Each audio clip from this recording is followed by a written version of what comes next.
반갑습니다. 여러분, 프로토 교수입니다. 스포츠 모든 경기를 매일 분석 및 조합 픽 공유 중에 있습니다.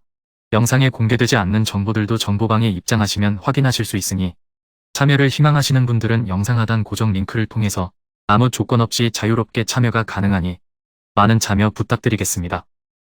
첫 번째 경기는 헤타페 대 에스파뇰 한번 살펴보겠습니다. 2연패를 당했습니다. 두 경기에서 모두 멀티 실점이 나오면서 수비가 좋아졌다는 평이 무색한 모습을 보여주고 말았는데 그래도 지난 경기에서 기록한 골은 모두 정교한 상대의 빌드업이 아니라 박스 안으로 우겨넣은 세트피스와 크로스로 만들어졌음을 감안해야 합니다. 일단 오픈플레이에서 상대를 막아내는 능력 자체는 가지고 있는 셈, 실제로 키케 플로레스 부임 이후 압박과 관련된 스탯이 상당히 상승했고 올 시즌도 조직적인 수비를 중시하는 감독의 기조는 변함이 없는 상황입니다. 물론 올 시즌 실점 수치가 16경기 22실점으로 좋은 편은 아니나 올 시즌 홈에서 멀티 실점을 기록한 경기는 3경기에 불과합니다. 키케 플로레스 감독의 단점은 정교한 빌드업에 약하다는 점, 시즌 극 초반 경기이기는 하나 아틀레티코를 상대로 후방 빌드업을 하다가 미스가 나오면서 추가골을 허용하는 빌미가 된 적도 있었습니다. 전방으로 위날 등 다수의 공격진을 투입하면서 수적 우위를 전방에서 가져가는 무브는 보이지만 수비진과의 간격이 벌어지면서 결국 롱볼로 전개되는 경우가 잦습니다. 기본적으로 다득점을 만들어낼 수 있는 환경은 아니라고 볼 수 있을 것입니다. 에스파뇰은 리그에서 10월 16일 바야돌리드를 1대0으로 잡은 이후 승리를 거두지 못하고 있습니다. 최근 까다로운 상대인 바르셀로나와 지로나를 상대로 무승부를 거두는 성과를 거두기는 했으나 꾸준히 실점이 나오고 있다는 점이 발목을 잡고 있는 모양새입니다.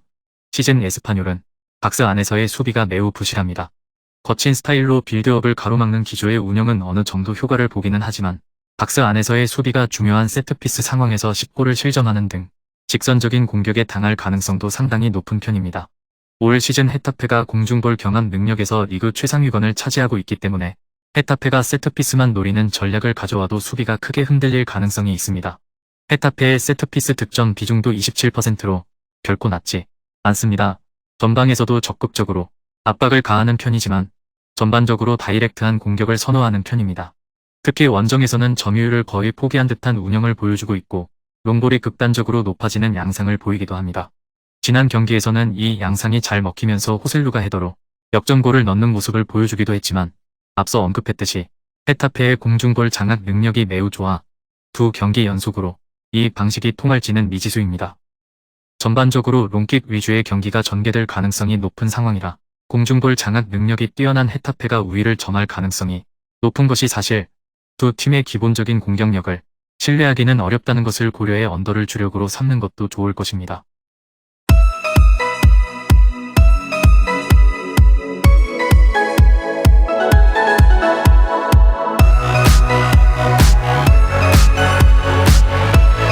두 번째 알메리아 대 A 마드리드 한번 살펴보겠습니다.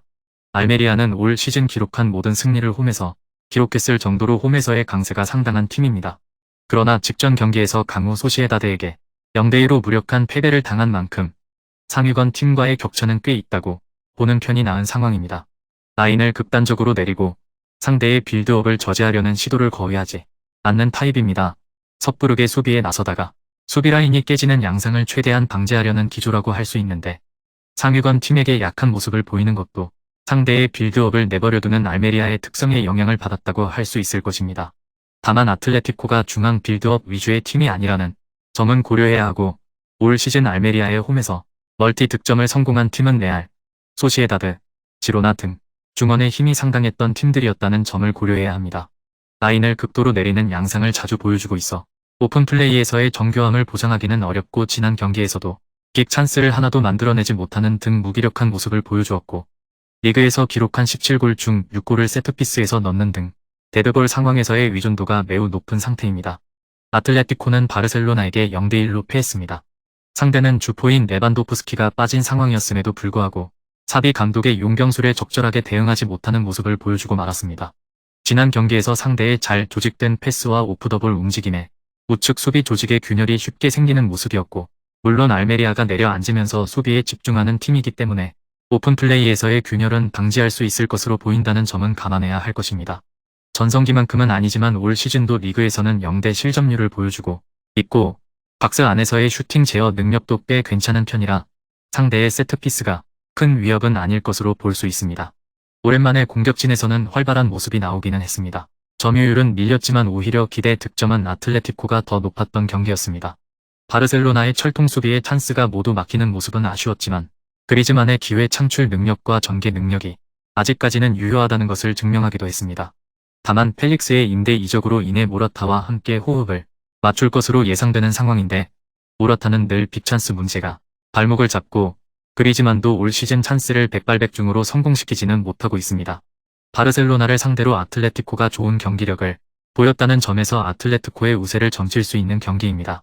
알메리아의 홈 강세가 뚜렷하기는 하지만 강호들과의 경기에서는 한계를 드러내고 있습니다.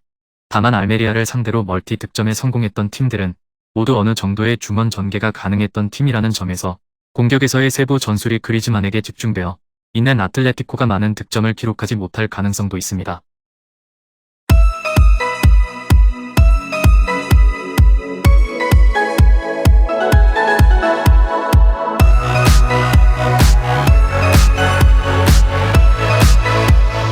마지막 세 번째 경기는 레알 마드리드 대 바르셀로나 한번 살펴보겠습니다. 레알 마드리드는 후반기 들어서 좋지 못한 경기력이 계속 이어지고 있습니다. 지난 경기에서 주도적인 경기를 했음에도 벤제마의 PK골을 제외하면 득점을 만들지 못하는 모습이었고 수페르코파 4강이 끝난 이후 무려 7명의 선수가 절뚝거린다는 기사가 나왔습니다. 결국 루카스 바스케스가 한 달 반가량 결장하게 된다는 소식이 들어온 상태입니다. 다행히 카르바할이 예상 엔트리에 합류하는 것은 다행이지만 카르바할의 폼도 전성기보다는 확실히 떨어진 모습을 보여주는 중입니다. 강한 압박에 도전하는 모습을 보여주고 있습니다. 중원을 지탱해주던 주요 선수들인 크로스와 모드리치가 선수 생활의 마무리 단계를 장식하고 있는 상태, 상대의 압박에 대응하지 못하는 모습을 보여주면서 후방에서의 빌드업이 잘 되지 못하고 있고 부정확한 롱볼에 기대고 있는 상황입니다. 일각에서는 전반기 쾌조의 기세를 보였지만 후반기에 제대로 무너졌던 14-15 시즌의 재림이 될 것이라고 추측하는 상황입니다.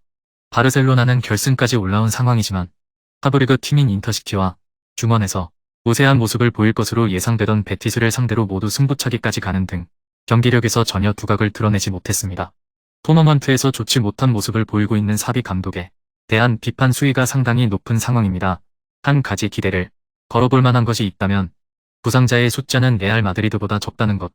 중원 에너지 레벨의 문제를 가지고 있는 레알 마드리드의 뎁스가 상당히 얇아진 상황이라 경기 후반으로 갈수록 경기력에서 앞설 가능성이 있습니다.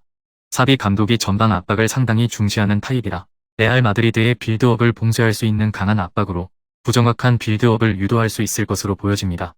다만 지난 경기에서도 2대1로 이기던 경기에서 동점을 허용하는 등 지키기에 능하지는 못한 모습을 보여주고 말았습니다.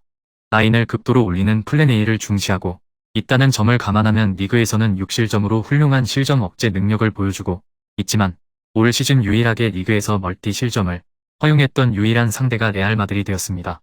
바르셀로나가 유리한 고지에 있다고 보는 편이 낫습니다.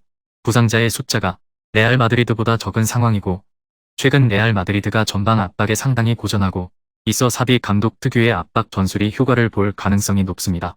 다만 사비 감독도 토너먼트에서는 매우 약한 모습을 보여주고 있고 지키기에 능하지 못한 모습을 보여주고 있어 다득점도 고려해 볼 만한 매치입니다. 금일 경기들은 이렇게 알아보았습니다. 좀 더 다양하고 많은 정보를 원하시는 분들은 영상 하단 댓글에 링크 클릭 후 문의하시면 아무런 조건 없이 정보방 입장 가능하니 입장하셔서 정보 받아보시길 바라겠습니다. 그리고 영상에서 리뷰하지 않은 디테일한 정보와 조합픽은 매일 교수 정보방에서 공유하고 있으니 꼭 참여해보시길 권장드리며 이번 영상은 여기까지 하겠습니다. 시청해주셔서 감사드리며 늘 여러분들의 건승을 기원합니다. 감사합니다.